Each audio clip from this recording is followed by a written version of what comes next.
So I've already blocked out my brows and now I'm just painting myself white, basically. Just stippling it on with a sponge.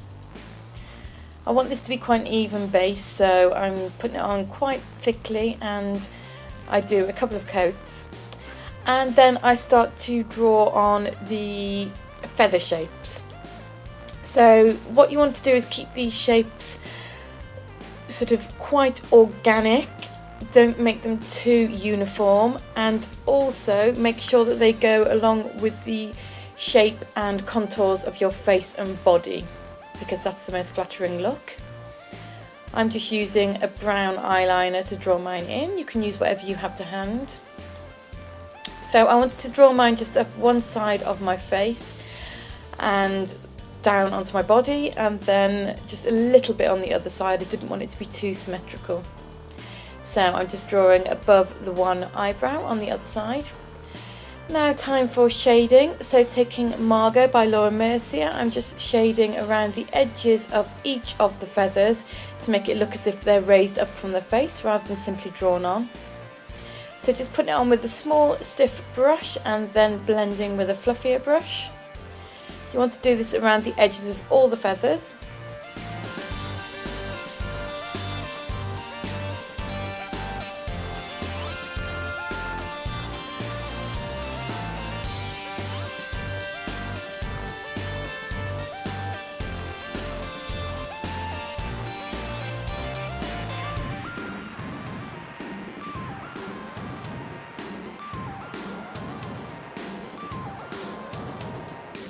And then the same on the other side.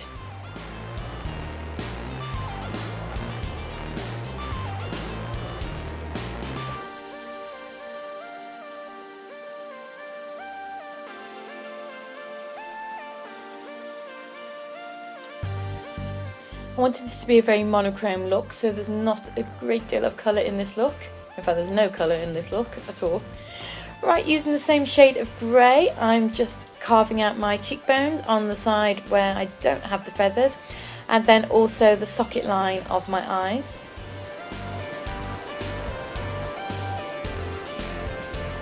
Because this look is predominantly white, you just want to add dimension and depth with the shading. And then I also shaded, using that same shadow colour, I shaded the bottoms of all the feathers where they overlap with the other feathers. So the basic rule is where there's an overlap, you shade. Just the same as if you had an actual pile of feathers on your face.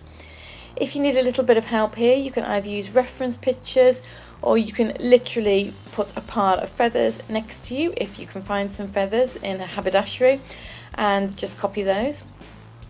So I'm just shading around the underneath of my eye and the inner corner to create a more kind of cat's eye effect.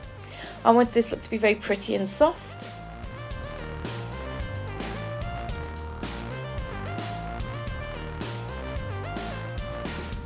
And then shading around the mouth also to create some depth and dimension there.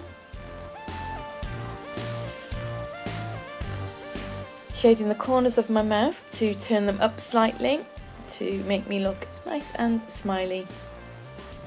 And around my nose. So basically anywhere where you've got a contour, you need to add a little bit of a shadow just to create some dimension. Underneath my chin as well with a large fluffy brush and a sponge. And then in my collarbones also.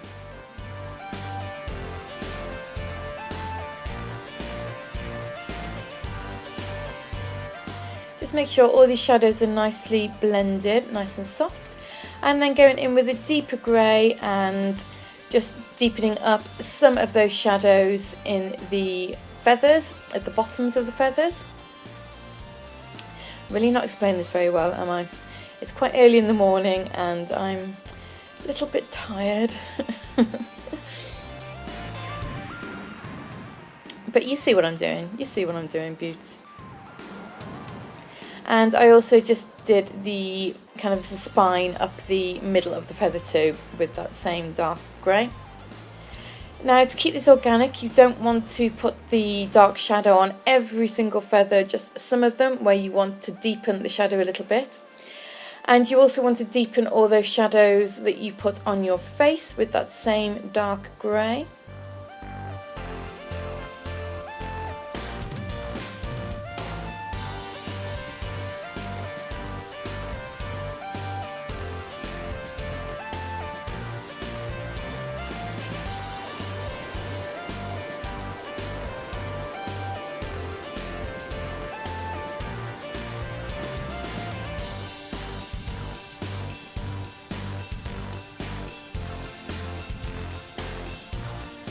And then going in with Laura Mercier Deep Night, which is my favourite deep dark shadow colour, and then just deepening up a few little places where I wanted a bit more depth.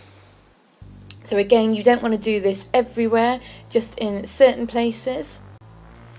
Just keep standing back from your design and use your judgment about where you want the deeper shadows. So I'm just putting a little bit of shading around the hairline and using a lighter shade for that, not using that Deep Night. And then taking a very fine brush and mixing a thick mix of my white water-based paint. I'm just putting some little feathery bits along the edges of those feathers because they were looking a little bit like leaves, I'll be honest. And obviously feathers do have feathery edges, clearly. So just using short little fast strokes to create those little feathery edges, and then using that same thick mix of the water-based paint to line my eyes and put a little bit on my eyelashes too. This just makes the eyes really pop against those dark shadows. So I'm just doing it like I would do a winged liner and just winging the inner edge too, and then applying a highlight on my lips and on my nose, and then using that same white paint through my hair in feathery strokes to make my hair look a little bit like swan feathers. Just put my hair back in a bun, very balletic. Don't forget your ears.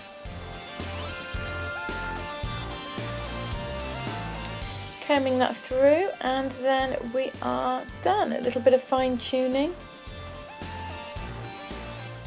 and done. Right, beauties, this is the finished look. Seven Swans are Swimming. I hope you like it. I'm very pleased with how it came out. I was very inspired by Jordan Hans's Angel. If you haven't seen any of Jordan's work, I will link Angel down below and you must check her out. She's so talented and she's just amazing. So anyway, if you like this video, please give it a massive thumbs up.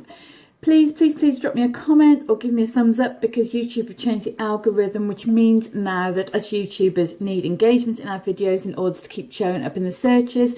So it means so much to me if you would drop a comment and just say hello, or say what you thought of this video, or say if you've got any ideas for future videos. It's always lovely hearing from you and I always love chatting to you all. So yeah, thank you all for watching. I love you all and I will see you tomorrow for day 8. Bye-bye.